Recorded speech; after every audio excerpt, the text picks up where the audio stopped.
Hello दोस्तों, welcome back to stories by Nini. आज आपको कहानी सुनाने वाली हूँ आरती और उसकी बहन पूजा की। ये कहानी आरती के पर्सपेक्टिव से सुना रही हूँ, जो कि छोटी बहन है और पूजा उसकी बड़ी बहन है। मेरी बड़ी बहन के साथ जो कुछ हुआ वो मुझे अभी तक याद है। मेरा नाम आरती है। मेरे पिताजी का गाँव में एक पुश्तैनी मकान था, जहाँ पर हमारे चाचा और चाची रहा करते थे। लेकिन जब मेरे दादाजी की डेथ हुई तो वो सारा कुछ मेरे पापा के नाम करके चले गए, इसलिए हमें उस घर में जाकर रहने को मिला।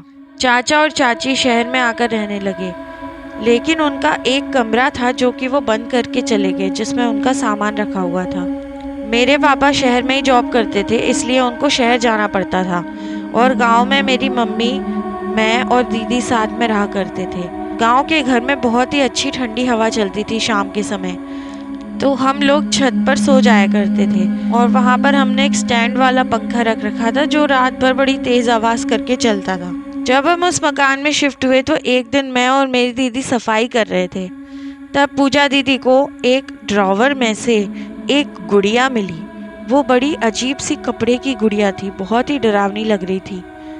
उसके ऊपर सूखा हुआ ब्लड भी लगा हुआ था और उसके पेट में पिन घुसी हुई थी।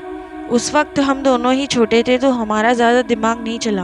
फिर भी पूजा दीदी को वो गुड़िया बहुत ही डरावनी लगी, तो उन्होंने सोचा शायद ये हमारे चाचा चाची की बेटी की होगी, जो कि हमसे भी छोटी थी।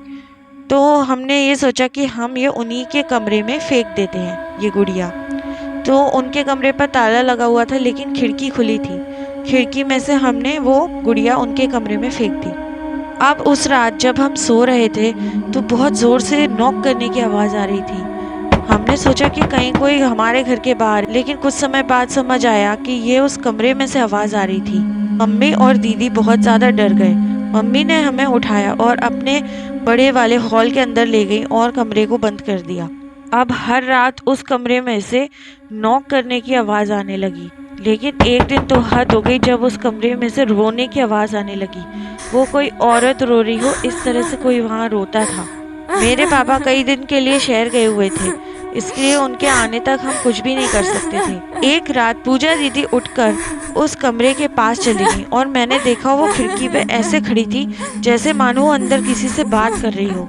अब हर रात को पूजा दीदी उस कमरे के पास जाकर बैठ जाती थी। धीरे धीरे पूजा दीदी की तबीयत बहुत ज़्यादा खराब होने लगी। उनके मुंह से झाग निकलने लगा और उन्हें बहुत तेज बुखार आता था। मेरी मम्मी ने उन्हें गांव के डॉक्टर को दिखाया। गांव के डॉक्टर ने कुछ टेस्ट करवाए, लेकिन वो सारे टेस्ट नेगेटिव निकले। कुछ समय बाद हमारे पापा घर पर आए, तब मम्मी ने उनको सारी बातें बताई। पापा गए और एक ओझा को बुलाकर लेकर आए।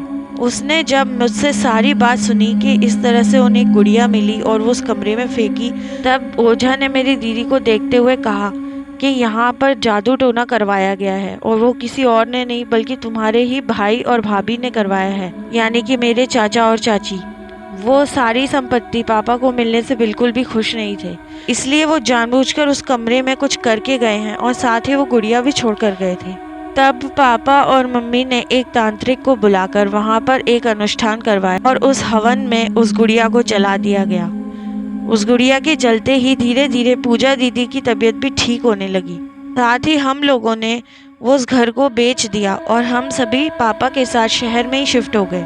इस घटना में मैंने अपनी दीदी को लगभग खो ही दिया था और ये सब हुआ मेरे चाचा चाची की जलन के कारण। तो ये थी आज की horror story. Thank you for listening.